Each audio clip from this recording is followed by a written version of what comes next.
서울시 오세훈 시장님, 참가자 여러분, 물산업 관계자 여러분, 제2회 워터서울 2022 국제 컨퍼런스에 함께하게 되어서 정말 기쁩니다.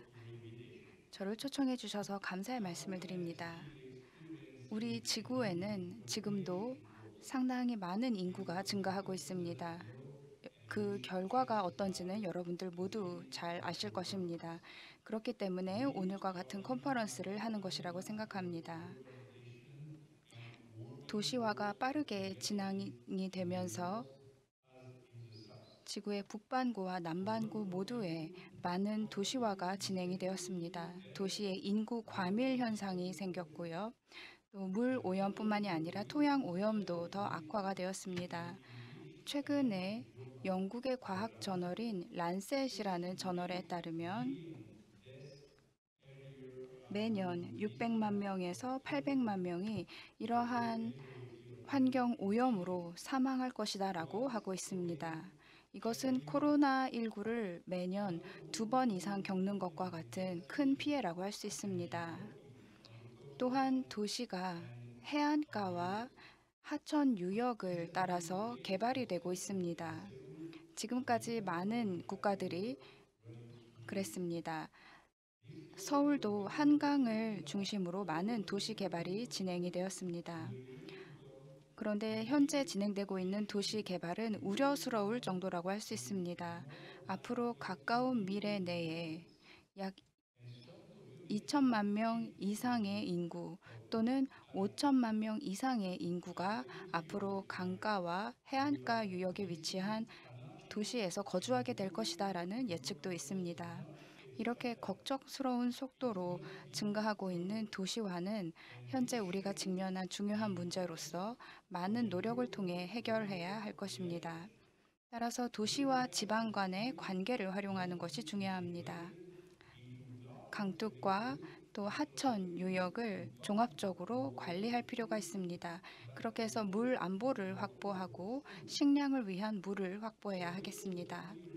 강은 유역의 일부일 뿐입니다. 강은 유역과 분리될 수 없습니다. 그와 마찬가지로 우리는 인간의 활동을 위해 다양한 물을 관리하고 저장하고 균형을 맞출 필요가 있습니다. 또한 사람을 위한 물, 또 자연을 위한 물을 고려할 필요가 있습니다. 어제 우리가 사용했던 물을 조금 더 절약을 해서 오늘과 내일 사용한 물로 활용하는 그러한 자세도 필요합니다. 우기의 물과 또 건기의 물을 적절하게 활용할 필요가 있습니다. 저수지 내지는 급수장을 확보해서 정책적으로 물의 활용을 개선해야 할 필요가 있습니다. 가뭄 내지는 심각한 건기의 기간 동안에는 우리가 우수라든지 홍수로 인해 발생한 물을 제대로 저장해 놓았다가 이것을 활용할 필요도 있습니다. 만약 홍수로 인해서 범람이 발생하게 되면 그 근처에 살고 있는 사람들의 삶과 활동에 부정적인 영향을 미치게 됩니다. 공장과 학교, 회사 등등 이 강 하천 유역에 위치한 모든 인간의 활동이 부정적인 영향을 받게 되는 것입니다. 때로는 물로 인해 발생한 재해를 복구하는 데에 굉장히 오랜 시간이 걸리기도 합니다. 또한 강 유역에서는 다양한 오염 문제가 발생하고 있습니다. 때로는 부패 문제가 발생하기도 합니다. 따라서 우리 수 자원을 제대로 관리할 필요가 있습니다. 이러한 물 자원 관리 전략과 여러 가지 정책들이 최근에 있었던 다카르 세계 물 포럼에서 제안이 되었습니다. 또 며칠 전에는 세계 물 주간이기도 했죠. 특히 특히 서울 같은 시 정부와 지방 정부의 역할이 굉장히 중요합니다. 이러한 지방 정부와 대도시를 관리하는 시 정부는 강 유역을 관리하는 프로그램을 포함해서 이들의 물 관리 역량을 개선하는 계획을 세우고 실천해야 합니다. 이러한 정책과 프로세스들은 내년에 인도네시아에서 열릴 물 포럼에서도 심층적으로 논의가 될 것입니다. 이 수변 공간에 대해서 세 가지 핵심적인 축이 있다고 말씀드리고 싶습니다. 첫 번째는 혁신입니다. 가용한 디지털 기술과 발전을 활용해야 한다는 것이고요. 두 번째로는 재정입니다. 다양한 종류의 재정 지원과 금융 프로그램 등등을 활용할 필요가 있고 정부 관련 기관들의 역할도 중요합니다. 세 번째로는 거버넌스입니다. 제대로 된 거버넌스를 마련해 두어야 합니다.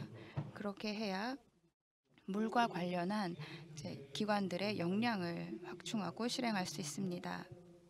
또한 해수 담수화 기술 같은 기술들을 활용을 해서 우리가 활용할 수 있는 물을 더 공급을 확보하고 물의 재사용을 개선할 필요가 있습니다. 또 지하수도 더 나은 방식으로 사용할 필요가 있습니다. 또 중요한 것은 시민들의 인식을 개선하는 운동입니다. 시민들의 행동을 개선하는 운동입니다. 마지막으로는 숨은 외교의 중요성을 강조하고 싶습니다. 국제적인 협력을 통해 우리가 전 세계에 위치한 여러 하천과 강 유역의 그 관리를 개선할 필요가 있습니다. 세계물위원회에서는 이러한 측면에 있어서 강 유역뿐만이 아니라 육지에 살고 있는 모든 사람들의 삶을 좀 더 윤택하게 만들기 위해서 노력을 하고 있습니다. 이러한 논의를 하고 정책적인 노력을 하는 과정에서 이해가 상충하거나 갈등이 발생할 수 있습니다만 그러한 갈등을 지혜롭게 해결할 필요가 있습니다.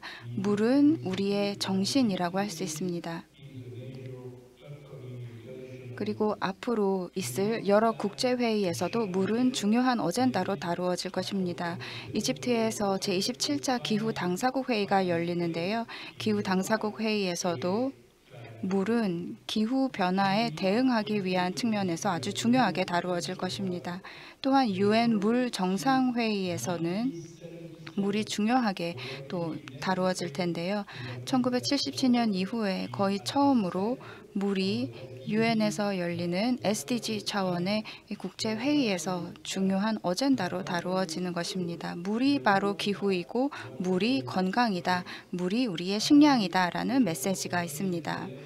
마지막으로 우리 인도네시아 관계자들과 함께 저희는 함께 제10차 세계 물 포럼을 성실하게 준비할 것입니다.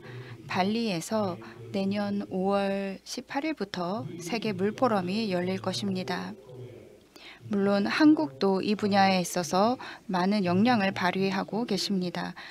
오늘 컨퍼런스를 통해서 구체적인 행동과 해법이 도출되기를 바랍니다.